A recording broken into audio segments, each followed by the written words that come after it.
ఇక ఈరోజు నాగర్ కర్నూలు జిల్లా ప్రధాన వార్తలు చూసినట్టయితే ప్రతి ఒక్కరి కళ్ళను బాగు చేయించి వారి కళ్ళల్లో వెలుగులు చూడాలన్నదే తమ జీవిత లక్ష్యం అని చెప్పేసి ఐక్యతా ఫౌండేషన్ చైర్మన్ సుంకిరెడ్డి రాఘవేందర్ రెడ్డి అన్నారు. నాగర్ కర్నూలు జిల్లా కల్వకుర్తి నియోజకవర్గంలో ఐక్యతా ఫౌండేషన్ ఆధ్వర్యంలో చైర్మన్ సుంకిరెడ్డి రాఘవేందర్ రెడ్డి అనేక సేవా కార్యక్రమాలు చేస్తూ ఉన్నారు. ఈ నేపథ్యంలో ప్రతి ఒక్కరి కళ్ళల్లో వెలుగులు నింపాలన్నదే, కళ్ళు బాగు చేయించాలన్నదే తమ లక్ష్యమని, దానికోసమే అహర్నిశలు కృషి చేస్తున్నానని చెప్పేసి ఆయన చెప్పారు.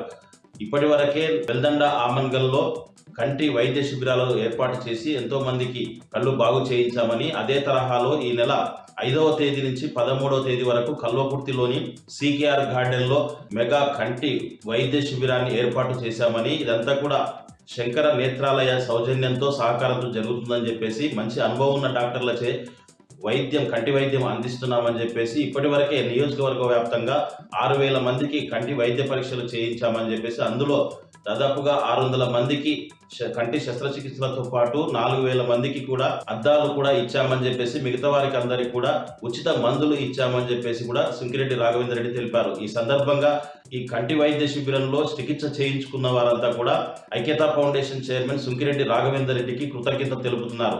జీవితంలో ఎన్నో ఇబ్బందులు ఉంటాయి, కానీ ఈ కళ్ళు కనిపించకపోతే అనేక ఇబ్బందులు ఉంటాయని చెప్పేసి, ఈ కళ్ళు బాగు చేయించుకోవాలంటే ఎన్నో వేల రూపాయలు ఖర్చు అవుతున్నాయని చెప్పేసి, అలాంటిది ఏ ఒక్క రూపాయి లేకుండా సుంకిరెడ్డి రాఘవేందర్ రెడ్డి పెద్ద మనసుతో ఆయన సొంత డబ్బులతో మా కళ్ళు బాగు చేయిస్తున్నందుకు ఆయనకు జీవితాంత రుణపడి ఉంటామని చెప్పేసి కూడా ప్రత్యేక కృతజ్ఞతలు సుంకిరెడ్డి రాఘవేందర్ రెడ్డికి తెలుపుతున్నటువంటి పరిస్థితి కనిపిస్తుంది.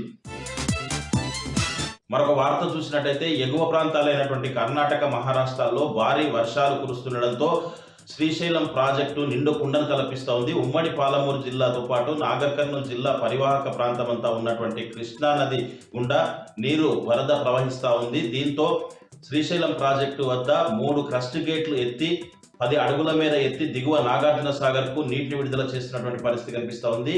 ఈ నేపథ్యంలో శ్రీశైలానికి ఇన్ఫ్లో 1,64,000 క్యూసెక్కుల ఇన్ఫ్లో వస్తుండగా 1,48,000 పైచీలకు అవుట్ఫ్లో నాగార్జున సాగర్కు నీటిని వదులుతున్నటువంటి పరిస్థితి కనిపిస్తుంది. దీంతో పాటుగా జల విద్యుత్ కుడి ఎడమ జల విద్యుత్ కేంద్రాల్లో విద్యుత్ ఉత్పత్తి కూడా కొనసాగుతుంది. పూర్తి స్థాయి నీటి మట్టము 885 అడుగులకు గాను 882 అడుగులకు చేరింది.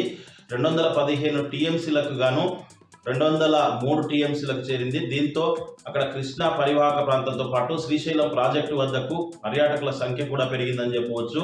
ఈ ఆదివారాలు భారీగా వచ్చే పర్యాటకుల కోసం అన్ని ఏర్పాట్లు చేస్తున్నట్టు కూడా ప్రాజెక్టు అధికారులు చెప్తున్నటువంటి పరిస్థితి కనిపిస్తుంది. శ్రీశైలం మల్లన్నను దర్శించుకొని ప్రాజెక్టు వద్దకు చేరుకొని పర్యాటకులు ఎంతో సంతోషంతో మురిసిపోయేటువంటి సందర్భం ఉంటుంది కాబట్టి అక్కడికి పర్యాటకుల సంఖ్య భారీగా వచ్చే అవకాశం ఉందని చెప్పేసి అందుకు తగ్గట్టుగా ఏర్పాట్లు చేస్తున్నారు. ట్రాఫిక్ జామ్ కాకుండా కూడా చూస్తామని చెప్పేసి కూడా చెప్తున్నటువంటి పరిస్థితి కనిపిస్తూ ఉంది. ఏదేమైనప్పటికీ గత సంవత్సరాలతో పోలిస్తే ఈ సంవత్సరం జూలైలోనే కృష్ణా పరివాహక ప్రాంతం అంతా కూడా నీటితో నిండి ఉండడంతో శ్రీశైలం ప్రాజెక్టు జూలైలోనే మొదటి వారంలోనే గేట్లు ఎత్తడం ఎంతో సంతోషంగా ఉందని చెప్పేసి ఇటు రైతులతో పాటు పర్యాటకులు కూడా ఆనందం వ్యక్తం చేస్తున్నటువంటి పరిస్థితి కనిపిస్తుంది.